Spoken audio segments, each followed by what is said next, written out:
Hello, parents. Welcome to Staycation Bible School. I'm Pastor George. Maybe some of you have met me before, maybe some of you haven't, but I'm the pastor at CPC, and I just want to start off this whole thing by saying thank you so much for continuing to try and educate your children in the faith, even though we have this whole coronavirus thing going on. I know it can be more difficult to try and do some of these things at home, but it's very important that we do try and do these things because you can only do so much at the church, and really all of the good faith formation does happen in the home. So if you are taking part in this, I just want to say thank you from the bottom of my heart, bottom of Kathy's heart too, probably. And we are happy to help you along this journey as we go along it. It should be a lot of fun. The whole curriculum looks like it'll be a good time. So, that being said, I just want to say thank you.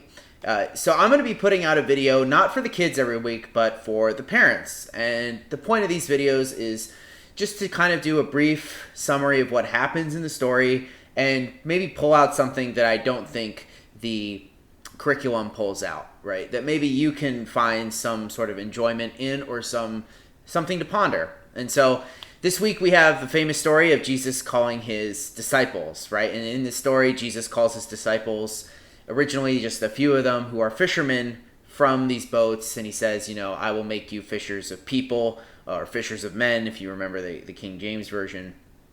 And so he calls them out of the boat, and they go and they begin their ministry with him. And what I wanted to talk today about is not so much anything that happens in there, but I want to try and focus a little bit more on who these people were that he called out of this boat, right? So when you think of the apostles or the disciples, you think of them looking, like this, right? We have a kind of a warped view of who they are as people because of their importance in the Christian faith. And we usually have this idea that they might have been these really educated people, right? These people that really knew a lot, and they got to travel with Jesus, and they were able to continually grow in their faith. And so by the time he left, they were these kind of perfect people, way smarter than everyone else, right? But that's just not really what it pans out in the narrative of the Gospels or in the narrative of the church, right? One thing that I think is always important to note is that we often see these Bible figures as so far above us because they're in this old book, right?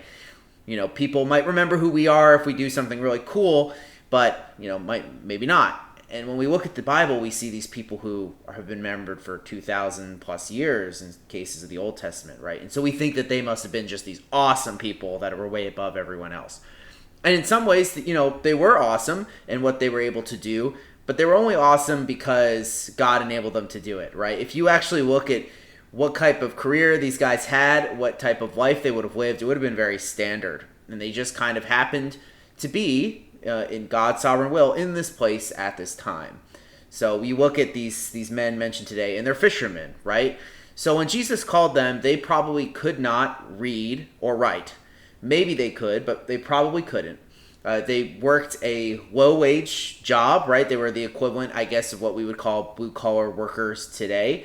And they were not on the highest part of the totem pole, not even in their own society, right?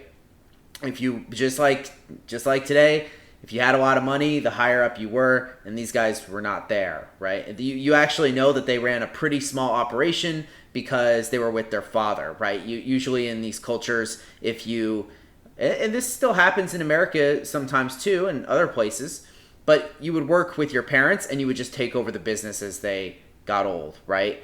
But here we see that is not the case. That is the case, right? That they take over and that they don't have all of these workers to kind of fill in the labor.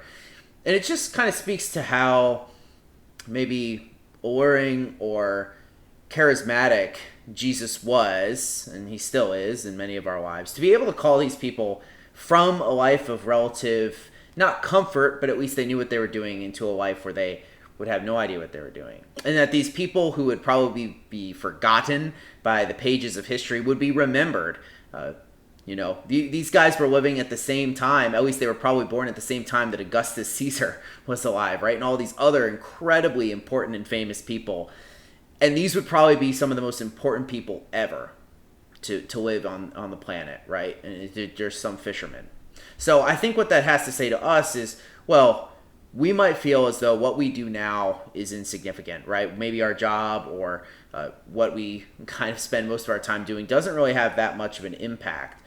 But when we are called to be Christians and we are called into this life, we can turn any of these things into something great. And that happens quite often. You just have to look at the stories of some famous Christians to realize that a lot of them started off doing kind of small things and then it exploded. God used that to make it grow and be great. So know that the small things that we do every day could end up becoming the most important thing we do ever.